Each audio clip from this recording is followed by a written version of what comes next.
Good morning mga ka-agri.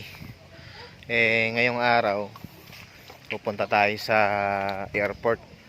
Hindi na sa airport pala. Dahil pinasabay natin yung ating darag native chicken galing Iloilo, galing Panay Island yata yun eh. So ngayon pinasabay natin sa isa ring bumili para hindi na tayo mahirapan. Yan, pipikapin namin. So ito yung aming paglilipatan, pagkukulungan. So binalot namin siya ng net.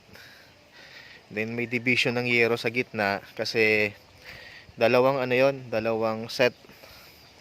So ibig sabihin 12 peraso yon. Yung isang set 6-6. So 5 babae, isang lalaki.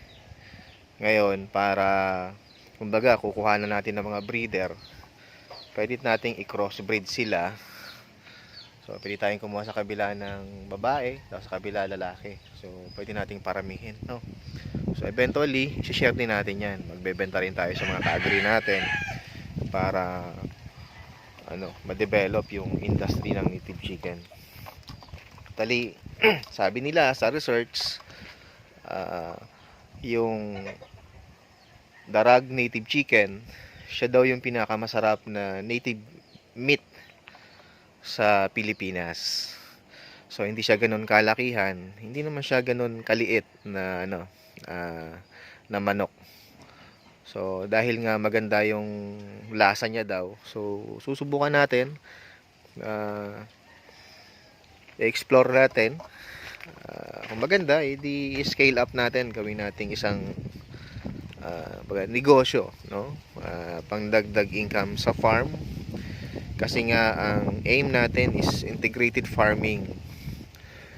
So kumbaga may halaman, may gulay, mga ganyan, may prutas, may manok, may baboy, meron tayong baka. So yung lahat kasi ng waste ng mga animals na yan magpapaganda sa lupa natin sa farm. Then eventually baka hindi na tayo bumili ng fertilizer, no? Kasi dito sa area namin talagang acidic na yung lupa.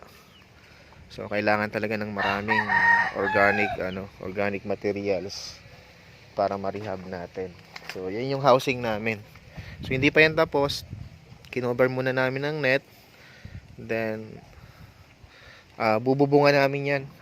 Ipapakita rin namin sa inyo kung ano yung lalagay namin yan. Is plastic lang sa ibabaw. Mas madali kasi install, pero lalagyan pa rin natin ng insulator para sa pa-summer hindi ganoon kainit. Although dito sa area namin hindi naman ganoon kalakas ang araw kasi laging malamig.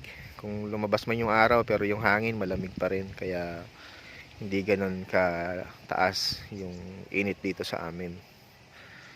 So yan muna mga ka-agri. Then i-update namin kayo step by step nito paglalagay ng bubong. Then mamaya may laman na to, so kukuha na namin. Tara, punta na tayo.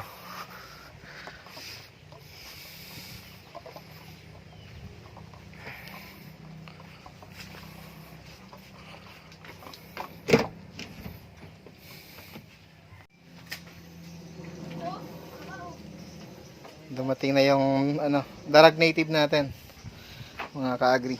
So ayan. So mamaya bibitawan na yan kasi di pa tapos yung building natin, yung housing natin. So inaayos pa. Ayan. So ayan yung team. So, mamaya papakawalan na natin sila dyan para makabuelo na sila. Dalawang set. So hindi pa naman yan nagbi-breed kaya halo muna natin. May mga markings naman sila. Then tapusin lang natin itong kanilang bahay. Paghihiwala na natin yung dalawang set na yun.